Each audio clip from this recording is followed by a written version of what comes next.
हम सीधे अपने चैनल के माध्यम से अपडेट करने की कोशिश करते हैं। ऐसे में एसटीटी को लेकर एक छोटी सी खबर जो है वो आई है कि एसटीटी का जो आंसर की है जारी तो कर दिया गया है, लेकिन छात्र जो हैं वो कहीं ना कहीं संतुष्ट नज़र नहीं आ रहे हैं इससे।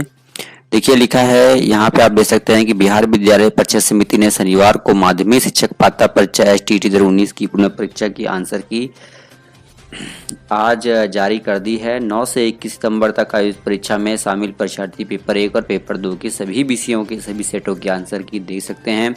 आंसर की बिहार बोर्ड की आधिकारिक वेबसाइट biharboardonline.com पर जारी किया गया है।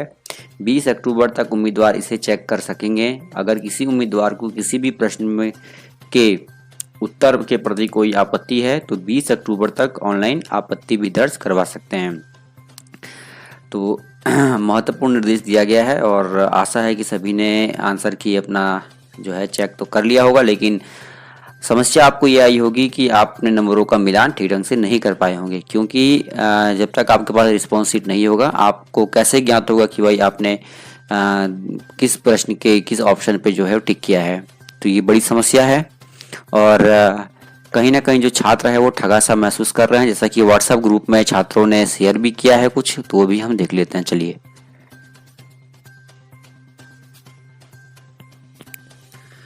और जैसा कि सभी को ज्ञात है कि भाई एसटीटी का रिस्पांस शीट जारी ना होने से छात्र काफ़ी ज़्यादा परेशान हैं। उनका ये साफ तौर पे ये कहना है कि भाई वो ठगा सा महसूस कर रहे हैं, क्योंकि जिस प्रकार से उन्होंने बीएसपी बोर्ड के अधिकारियों से बात किया है और उनका जो रवैया है वो साफ तौर पे सामने देखने को मिला है।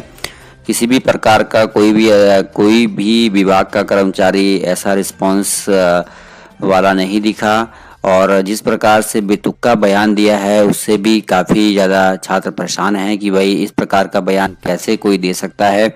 उनका कहना है कि हमें केवल चुनाव से मतलब है, इसके अलावा हमें किसी भी चीज़ से मतलब नहीं है।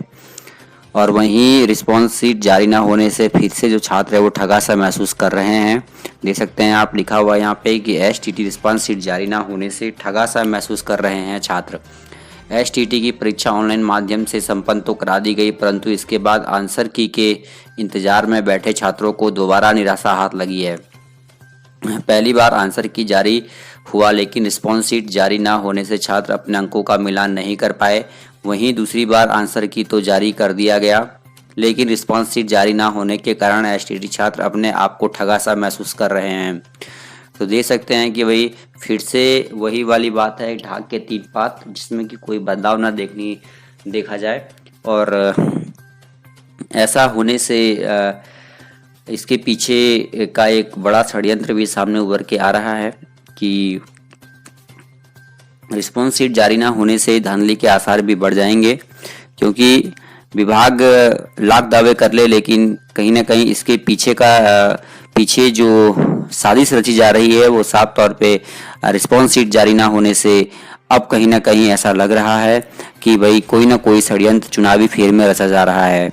क्योंकि अगर रिस्पॉन्स शीट जारी नहीं होता है इसका मतलब यह है कि भाई अब धांधली के आसार जो हैं वो कहीं ना कहीं बहुत ज़्यादा बढ़ने वाले हैं। क्यों? क्योंकि आप अनुमान लगाइए कि अगर रिस्पॉन्स शीट नहीं होगा तो आप कैसे अनुमान करेंगे कि भाई आपने कितने नंबर स्कोर किए? क्या सीधे रिजल्ट कार्ड देखकर आप अनुमान लगा सकते हैं? और जब कभी भी परीक्षा ऑनलाइन माध्यम से होती है तो छात्र जो हैं कितने नंबर उन्होंने स्कोर किया है और कितने उनके आ रहे हैं नंबर। ऑनलाइन परीक्षा में सबसे बड़ी दिक्कत यही होती है कि भाई प्रश्नों को कैसे याद रखा जाए, क्योंकि आपको वहाँ पे पेपर तो मिलता है नहीं। तो ऐसे में सवाल ये उठता है कि भाई उनको अगर रिस्पॉन्स शीट ना दिया जाए तो कैसे अभ्यर्थी इस बात का पता करेंगे कितना नंबर उन्होंने स्कोर किया है। तो देख सकते हैं कि भाई रिस्पॉन्स शीट्स ना देने से जो छात्र हैं वो ठगा सा महसूस कर रहे हैं। ठीक है, और यहाँ पे देखिए लिखा है, लेकिन रिस्पॉन्स शीट जारी ना होने के कारण एसटीटी छात्र अपने आप को ठगा सा महसूस कर रहे हैं।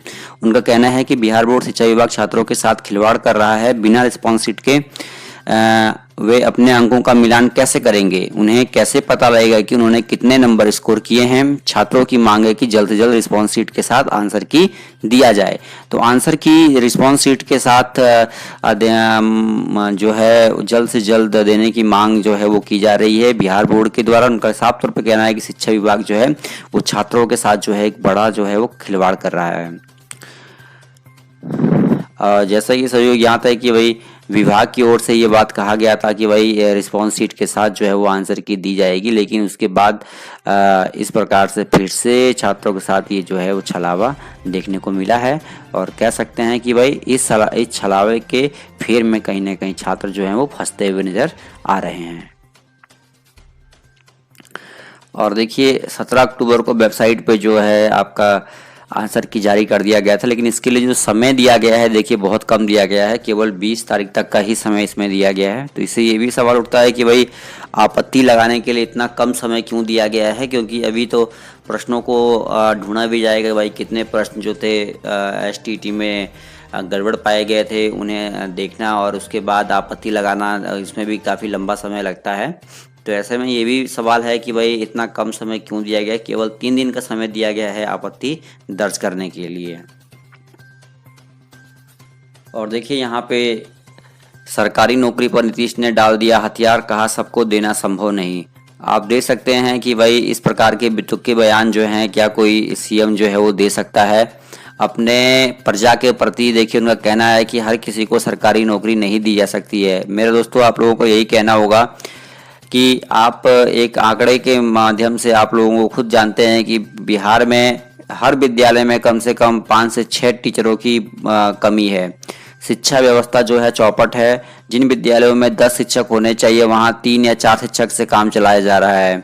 जिन विद्यालयों में युवा शिक्षक नौजवान होने चाहिए, नौजवान शिक्षक जो कि बेरोजगार हैं और इस आस में है कब उन्हें नौकरी मिले, वो शिक्षक जो है विद्यालयों में होने चाहिए थे, लेकिन ऐसे में विद्यालयों में रिटायर्ड शिक्षक देखने को मिल रहे हैं। तो आप खुद अनुमान लगा सकते हैं कि इस टाइम पे इस प्रकार का जो बेतुका बयान जो दिया जाता है वो कितना खेदजनक है। आप देख सकते हैं कि बिहार के CM नीतीश कुमार ने सोमवार से पटना में अपने वर्चुअल रैली की शुरुआत की। इस दौरान CM ने विपक्षी दलों के नेताओं का नाम लिए बिना जमकर प्रहार किया। उन्होंने कहा राज्य के हर व्यक्ति को सरकारी नौकरी देना संभव नहीं है। तो देख सकते हैं कि भाई किस तरीके से ये लोग जो हैं अब इस चुनावी दौर में पोस्ट कर रहे हैं। वहीं हम बात करें तेजस्वी यादव की, तो उन्होंने कहा है कि सवाल 10 लाख नौकरी का, रोजगार बनाम उद्योग। देख सकते हैं इन्होंने एक ट्वीट भी किया था जिसमें उन्होंने कहा था कि 10 लाख उद्योग धंधे जो हैं वो बिहार में प्रारंभ होंगे, 10 लाख लोगों को जो है नौकरियां भी दी जाएंगी।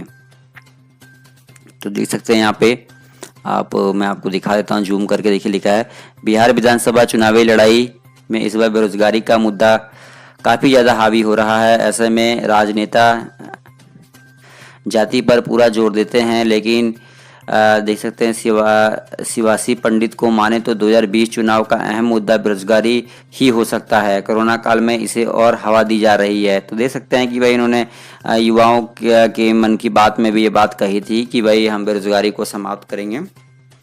तेजस्वी यादव ने कहा था, उनका कहना था कि भाई बेरोजगारी जो है वो काफ़ी ज़्यादा बिहार में बढ़ रही है, और ऐसे में उन्होंने कहा था कि अगर वो जीतते हैं तो सबसे पहले 10 लाख रोजगार जो है युवाओं को देंगे। और उन्होंने ये भी कहा था कि 94,000 शिक्षकों की जो भर्ती है वो 1 महीने के भीतर जो है वो की जाएगी। अब देखते हैं भाई कितना दावा सही होता है। वहीं देखिए आलोक श्रीवास्तव जी ने कुछ समय पहले ये ट्वीट किया है, आप देख सकते हैं कि अगर STT आंसर की से संबंधित कोई खबर नहीं मिलती है कल तक, तो समझिए कि पॉलिटिकल प्रेशर में चुनाव की बलि चढ़ा दी गई है आंसर की। आप देख सकते हैं कि ऐसा सच में लग रहा है, जिस प्रकार से हम लोग इंतज़ार कर रहे थे कि रिस्पॉन्स शीट के भी आएगा, आंसर की के साथ नहीं आना, इसका मतलब आप समझ सकते हैं कि क्या कुछ हो रहा है। देखिए जिस किसी को भी मौका मिल रहा है वो कुछ ना कुछ पोस्ट कर रहा है चुनावी माहौल को गर्म करने के लिए। इन्होंने लिखा है सुशील मोदी जी ने, उप मुख्यमंत्री, मौका मिला तो बेरोजगारी दूर करने में तनिक भी कोताही नहीं होगी। देख सकते हैं कहा है इन्होंने, उप मुख्यमंत्री सुशील मोदी ने, कि हमने इन 15 सालों में जो विकास का कार्य किया है उसी विकास कार्यों के दम पर वोट मांग रहे हैं। तो ये देखिए भाई इनका बड़ा ट्वीट आया है कि मौका मिला तो बेरोजगारी को ये अकेले ही दूर कर देंगे। वहीं देखिए चुनाव से पहले घोषणा पत्र भी जारी कर दिया गया है। देखिए इसमें क्या क्या बातें रखी गई हैं। पहली कैबिनेट में बिहार के 10 लाख युवाओं को देंगे नौकरी, किसानों का ऋण करेंगे माफ, मजदूरों को वेतन की गारंटी, सरकारी बहाली परीक्षाओं के आवेदन फॉर्म मिलेंगे निःशुल्क। दे सकते हैं सरकारी बहाली परीक्षाओं के जो आवेदन फॉर्म है वो निःशुल्क इन्होंने कहा है, कोई इसमें पैसा नहीं लगेगा। उसके अलावा भी कई सारी बातें रखी है। संविदा प्रथा को अंत करना, समान काम के बदले समान वेतन देना, सभी विभागों का निजीकरण करना, स्थायी और नियमित नौकरियों की व्यवस्था की जाए। देख सकते हैं कि भाई घोषणा पत्र जारी हो गया है विभाग, और इस घोषणा पत्र में देखिए क्या क्या बातें जो हैं वो रखी गई हैं। 10 लाख युवाओं को नौकरी देने का जो बात है, तेजस्वी यादव ने काफी गहनता से इस बात को रखा है और इस मुद्दा को काफी ज्यादा गहराई में रखा है। तो चलिए दोस्तों, इस वीडियो में इतने, धन्यवाद, जय हिंद।